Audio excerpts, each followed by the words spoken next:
और भगवान को आज्ञा मिली। प्यारे भगवान द्वारिका पहुंचते हैं।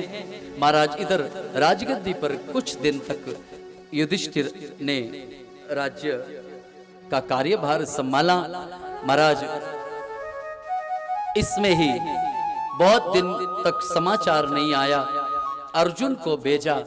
अर्जुन बहुत दिनों तक द्वारका में रहते रहा। फिर भीम को भेजा और भगवान ने अर्जुन के सामने ही, जब अर्जुन के शक्ति के अभिमान का पराभव किया,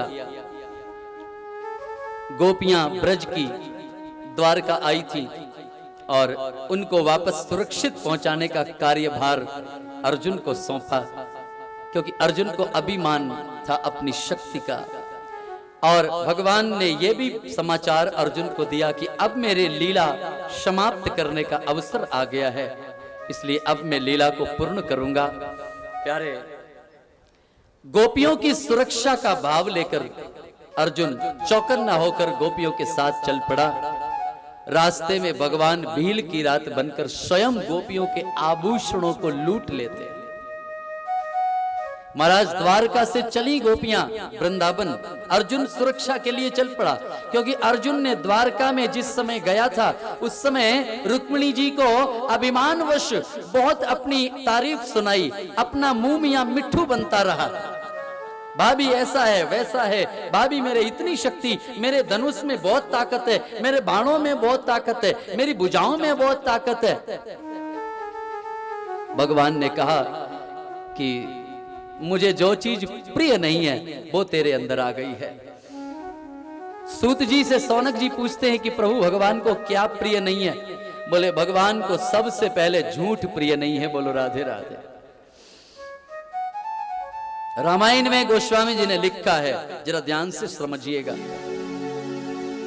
कि निर्मल मन जन सो मोहि पावा, निर्मल मन जन सो मोहि पावा, मोहि कपट छल चित न भावा, मोहि कपट छल चित न भावा, निर्मल मन जन सो मोहि पावा,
मानसकार गोस्वामी प्रातस्मरणी श्री तुलसीदास जी ने लिखा है, ये भगवत वाणी है।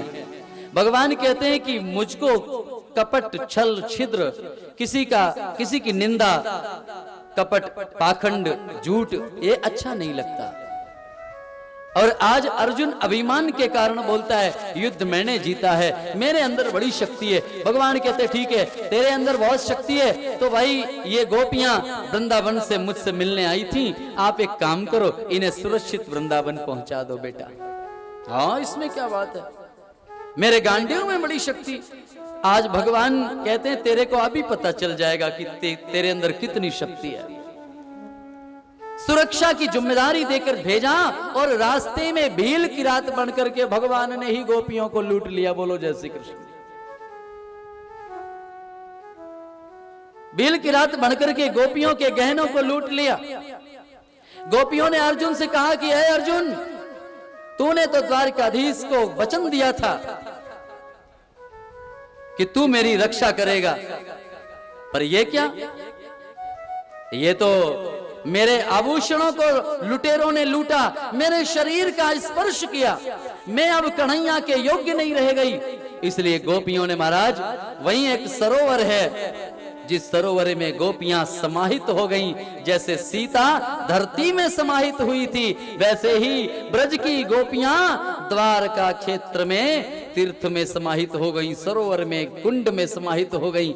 आज भी उस तालाब को गोपी तालाब के नाम से जाना जाता है। बोलो राधे राधे।